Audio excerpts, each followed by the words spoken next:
মাশাআল্লাহ, আলহামদুলিল্লাহ, অসংখ্য ধন্যবাদ। বাইতুল নূর মুনাজ্জাম মক্তবের ছাত্রী সানিয়া খাতুনকে। এখন আপনাদের সম্মুখে বাইতুল নূর মুনাজ্জাম মক্তবের ছাত্র আসাদ শাহ পিতামাতার মর্যাদা সম্পর্কে আপনাদের সম্মুখে বক্তব্য উপস্থাপন করছেন। আসসালামু আলাইকুম ওয়া রাহমাতুল্লাহি ওয়া বারাকাতুহু। আত্মীয়তা রক্ষা বাদের সময় নাহমাদু ওয়া নুসাল্লি আলা রাসূলিল কারীম। আম্মা বাদ। শ্রদ্ধেয় সম্মানীয় উপস্থিত ব্যক্তিবর্গ, আজ আমি আপনাদের সম্মুখে অতিথি পরিচর্যা সম্পর্কে সংক্ষিপ্ত একটি বক্তব্য উপস্থাপন করতে চাচ্ছি। পিতামাতার মতো আত্মীয় স্বজনদের শ্রদ্ধা সম্মান করা এবং তাদের সেবা আপ্যায়ন করা বড় নেকির বিষয়। এক ব্যক্তি আমাদের নবী রাসূলুল্লাহ ইসরাত করেছেন, পিতামাতার মতো আত্মীয় স্বজনদের শ্রদ্ধা সম্মান করলে নেকি। রাসূলুল্লাহ ইসরাত করেছেন। এক ব্যক্তি আমাদের নবী সাল্লাল্লাহু আলাইহি ওয়াসাল্লামের দরবারে হাজির হয়ে বললেন, ইয়া রাসূলুল্লাহ, আমি একটি গুনাহ করে ফেলেছি, কি করলে আমার গুনাহটি মাফ হবে? আমাদের নবী সাল্লাল্লাহু আলাইহি ওয়াসাল্লাম তাকে জিজ্ঞাসা করলেন, তোমার মা জীবিত আছেন কি? ব্যক্তিটি উত্তরে বললেন, না, তিনি মৃত্যুবরণ করেছেন। আমাদের নবী সাল্লাল্লাহু আলাইহি ওয়াসাল্লাম বললেন, তোমার খালা জীবিত আছেন কি? উত্তরে তিনি বললেন, হ্যাঁ, তিনি জীবিত আছেন। নবীজি বললেন, খালার সেবা করো, অর্থাৎ যারা পিতামাতার মতো তাদের সম্মান করা, খিদমত করা সবের কাজ, তা দ্বারাও গুনাহ মাফ হয় এবং সওয়াব অর্জন হয়। ঠিক তেমনি খালার সেবা করা ও সওয়াবের কাজ, এতেও গুনাহ মাফ হয় এবং নেকি বৃদ্ধি পায়। রাসূলুল্লাহ সাল্লাল্লাহু আলাইহি ওয়াসাল্লাম ইরশাদ করেছেন, তোমরা বংশ পরস্পর সরল রাখো যাতে এবং আত্মীয়দের চিনতে পারো এবং তাদের খিদমত করতে পারো। কেননা আত্মীয় স্বজনদের খিদমত করে পরস্পরের মধ্যে মহব্বত ভালোবাসা বৃদ্ধি পায় এবং উজিত হায়াতে বরকত হয়। আল্লাহ আমাদের সকলকে বড়দের শ্রদ্ধা সম্মান করা তৌফিক দান করুন, আমিন। আসসালামু আলাইকুম ওয়া রাহমাতুল্লাহি ওয়া বারাকাতুহু। আলহামদুলিল্লাহ, অসংখ্য ধন্যবাদ। আসাদ শাহকে এখন আপনাদের সম্মুখে মোল্লাচক বাইতুল নূর মুনাজ্জাম মক্তবের ছাত্র আজমত হোসেন একটা গজল পরিবেশন করছে। আজমত হোসেন।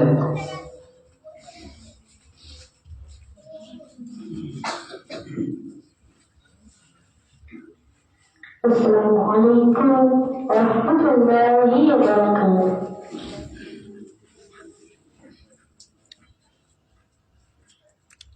দেখো চেয়ে মুমিন মুসলমান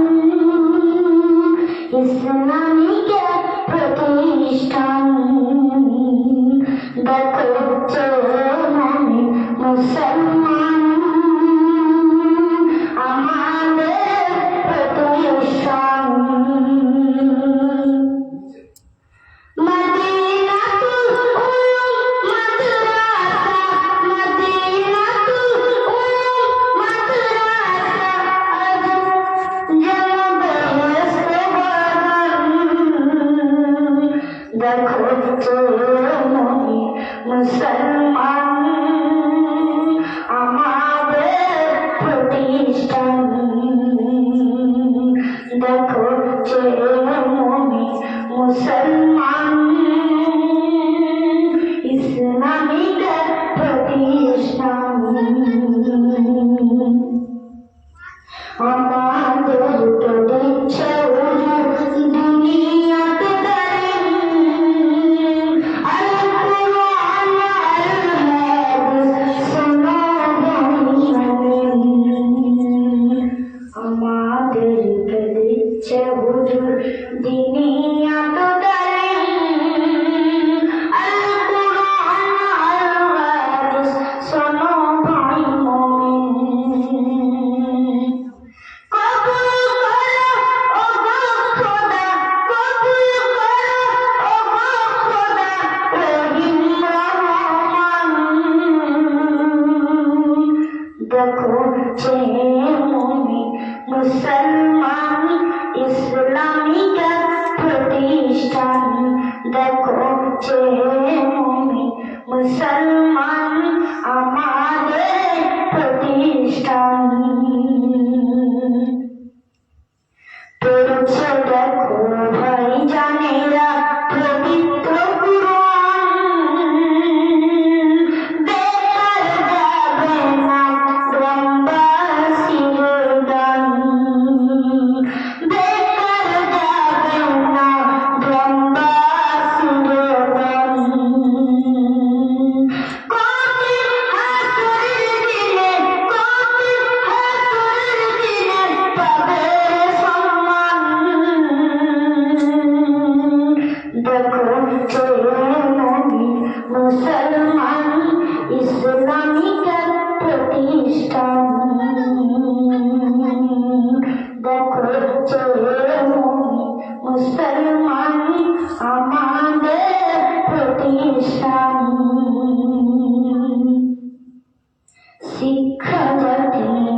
দিনের দ্বন্দ্ব শিক্ষা দেবে মান, শিক্ষা ছাড়া নাই রে বকুল, শোনো ভাই মুসলমান। পড়বো মোরা আল কুরআন, পড়বো মোরা আল কুরআন, দোয়া করো সকল ভাইজান। দেখো চরণে মুসলমান ইসলামিক প্রতিষ্ঠান, দেখো চরণে মুসলমান আমাদের প্রতিষ্ঠান, দেখো চরণে মুসলমান ইসলামিক প্রতিষ্ঠান। আসসালামু আলাইকুম ওয়া রাহমাতুল্লাহি ওয়া বারাকাতুহু। মাশাআল্লাহ, ভালোই শিক্ষামূলক একটা গজল বলে শোনালো। এবারে আমরা একটু গুটিয়ে আনার চেষ্টা করছি, কারণ আমরা শেষ করব এশা নামাজের আগে। তাই প্রথমে আলোচনা করবেন বায়তুন নূর মোনাজ্জম মক্তবের শিক্ষক এবং আমাদের এই মাদ্রাসার মোদারেস হাফেজ মোস্তাক সাহেব। অল্প কথা বলতেই হবে।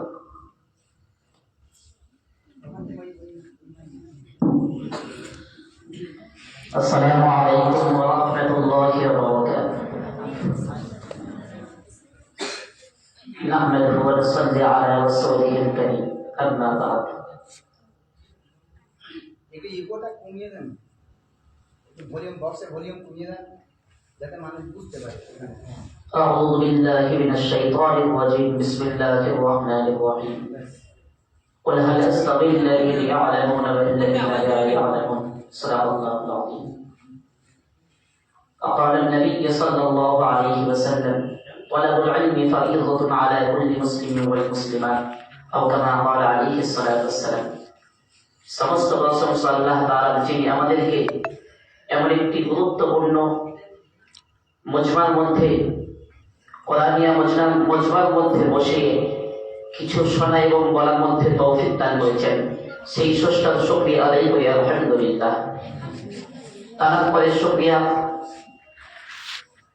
দরিদ্রের নজরানা বর্ষিত হোক বিশ্ব নবীর ওপর, যিনি না এই পৃথিবীতে আসলে এই জগৎ সৃষ্টি করতেন না। সেই বিশ্ব নবীর ওপর দরিদ্রের নজরানা বর্ষিত হোক। সকলে অন্তত অন্তঃস্থল থেকে দুরূদ সালাম পড়ি সাল্লাল্লাহু আলা মুহাম্মদ সাল্লাল্লাহু আলাইহি ওয়াসাল্লাম। মহতরম বুজুর্গ,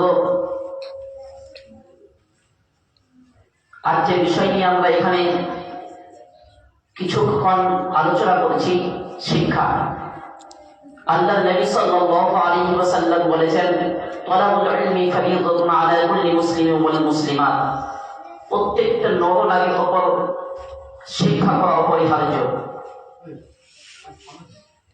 মুসলমান হলে তার ইলমে শিক্ষা করা অপরিহার্য। যদি তার মধ্যে শিক্ষা থাকে তাহলে তার মধ্যে মানুষত্ব থাকে, আর যদি তার মধ্যে শিক্ষা না থাকে তাহলে তার মধ্যে মানুষ রূপে দেখতে মানুষ, কিন্তু তার মধ্যে মানুষত্ব থাকে না। আমাদের একান্ত দরকার দ্বীনি শিক্ষার সাথে সাথে দুনিয়াবী শিক্ষা অর্জন করা। আমরা প্রত্যেকেই চাইব দ্বীনি শিক্ষা এবং দুনিয়াবী শিক্ষা দুটোই শিক্ষা অর্জন করে দুনিয়ায় চলা এবং আখিরাতে আল্লাহ তাআলা এবং আল্লাহর নবীকে রাজি খুশি করার চেষ্টা করা। আল্লাহ তাআলা প্রত্যেককে দুনিয়াবী শিক্ষা এবং আখিরাতের শিক্ষা অর্জন করে তার মোতাবেক আমল করার তৌফিক দান করুন। ওয়া আখিরু দাওয়ানা আলহামদুলিল্লাহি রাব্বিল আলামিন। আসসালামু আলাইকুম ওয়া রাহমাতুল্লাহি ওয়া বারাকাতুহু। ধন্যবাদ আমাদের উস্তাদ সাহেবকে। এরপরে অল্প সময়ের জন্য আলোচনা করবেন উনি শিক্ষানুরাগী এসছেন, আমাদের পাশাপাশি আমাদের মসজিদে আসেন, শিক্ষা সম্পর্কে অনেক সচেতন শিক্ষক বলে আদর্শ কাকরি হাই স্কুলের শিক্ষক মহাশয়। ওনাকে অল্প কিছু কথা বলার জন্য অনুরোধ করছি। মাস্টার শামসুল আলম সাহেব।